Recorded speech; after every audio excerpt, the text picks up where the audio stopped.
Hey guys, Max92 and welcome back to another tryout. Today's tryout is on Paranormasight, The 7 Mysteries of Honjo. This game is a Square Enix published horror mystery visual novel that I got on the Switch.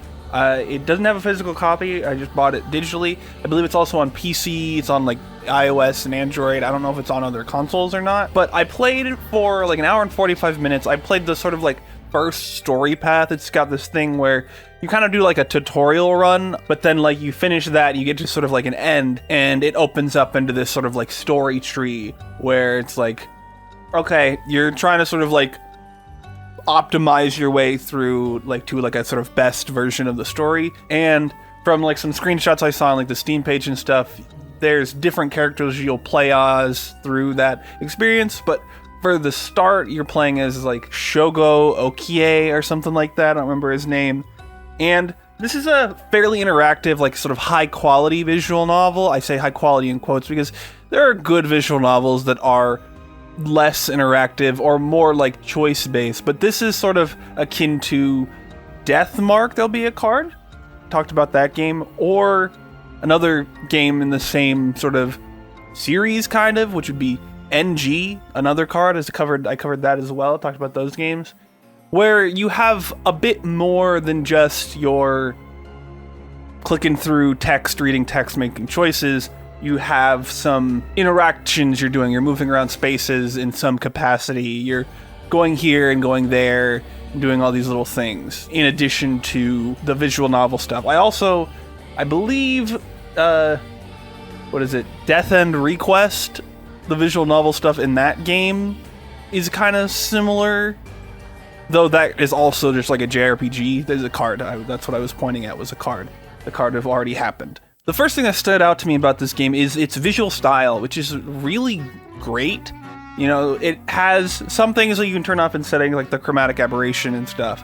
But I left it on because it's a static type of game. You're not doing a lot of moving, and so all those sort of like visual effects don't get to me as bad in a game like this. But it also just looks good in this style where it's sort of set in, I think, like the 80s, if I'm remembering correctly. And it just really like looks good for a visual novel, because there's a kind of like style you tend to see, especially in either simpler or, you know, the more common types of visual novels that are just sort of like PNGs on a background, where this is a little bit more complex, where it seems like you've got your PNGs, but they're in a panorama 3D-ish space as well that you can look around. And it seems like there's a lot of poses and facial expressions for each of the characters, and a good amount of like specific art for scenes. So it just feels like there's a lot more money behind this project than some other visual novels you might play. As for its narrative bits, I mentioned a little bit before, without breaks out into this sort of story tree.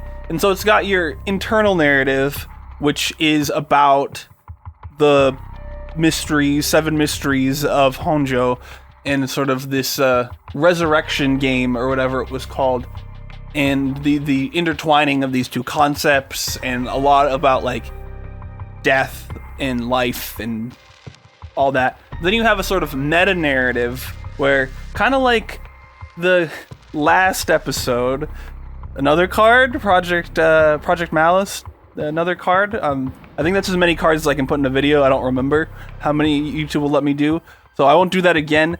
But like in the last video, it's got this meta-narrative layer where there's a narrator who's interacting directly with you, the player. And it also does a similar thing that Project Malice did with like the name. I think like Project Malice had you enter a name and it's like, are you sure you didn't mean this name? Where it just sort of like reads the name off your computer. Whereas if I remember correctly, this game did like a similar thing where it read the name off my Switch profile, which is interesting. There'll be footage on screen if that's real.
but it's got this compelling meta-narrative layer, as well as like the internal narrative being pretty interesting as well, and the sort of ideas it's exploring in the mysteries it's set up through this sort of first run of the story, for lack of a better way to explain that. So far, I only really had one issue with like a puzzle where it was really just like me not remembering a piece of information that was given to me like at the very beginning that like didn't really feel like it was something that I needed to hold on to, but like it was the game being like, hey, this thing. And I got to a point in that story where it's like, oh, I had to like look it up or whatever, and it's like, oh, I just forgot about that. Okay, whatever. I guess that's just my bad. But that was the only time like I had like real issue like sussing out puzzles or where to go or anything like that. I only have a couple negatives here. The first one is that sometimes in your like looking through when you're doing like visual novel stuff, talking to characters, it'll do like a close-up on the character, and those close-ups are kind of pixelated. Like the art isn't high enough quality for you to be looking at it that close, and so you can sort of like see the pixelation of like being just too close to that JPEG or PNG or whatever for like the resolution of that image. And I'd say it's a little distracting for me. It might not be an issue for everyone, but that's just something that I noticed just whenever we were having these like close-ups. It's like I can see the pixels of that character's outlines and all that. That's interesting. And then my other negative is that this game, with how like high quality everything else feels, it's very odd that there's no voice acting.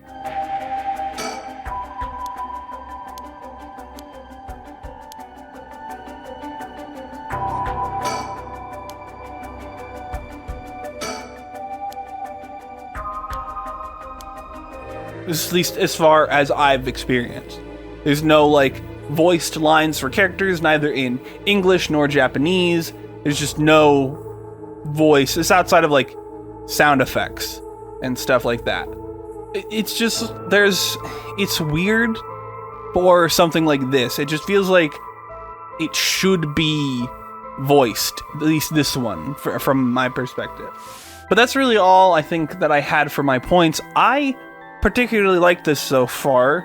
I've been sort of itching to play it a little bit more. I just didn't want to get too much past where I ended my recording before I recorded the video itself. So now that I've done that, I can play the game. Now that I've recorded this video, I can play the game more. And if you don't know what that means, a Game Pass is tryout. I'd say that it's not too expensive. It was $20 full price on the Switch, if I remember correctly, which isn't bad. I don't know how long it is or anything like that, but it feels like something that's at least decently long. Like I said, like the sort of tutorial prologue took me like close to 2 hours, so I imagine it might have taken less time if I hadn't gotten stuck a little bit, but it's just sort of like, I'd say check this out, because it's a pretty cool, like, spooky vibe type of game, and I like it. That's it. That's how this show goes. I like it, so it passed this tryout. We are not unbiased here. Anyway, that's all I really had to say about the game. So if you got a description, find a Beaconside link that'll take you to all my places, like my Patreon, Bandcamp, Redbubble, etc. Click that link, go to those places, do what you do there. Like the video if you liked it, dislike it if you didn't. Subscribe and keep with us in other shows. Mostly this one. Slowly working on other things, as they say, like every episode, but slowly working on other things. Eventually there'll be something else on the channel. And if you subscribe, you'll see it. Leave a comment. Have you played Paranormasight? Have you played any of the other like weird offshoot Square Enix games that have come out in the last like couple years? There was like one like live action FMV game that was either like earlier this year or last year. There's the Voice of Cards games that there's like 3 of those or something that came out over the last couple years. Like, what are you thinking about these sort of like Square Enix sort of more indie style experiment games? New IP type things. Let me know in the comments. Share the video. Do things. And thank you so much for watching, and I'll see you next time. Bye!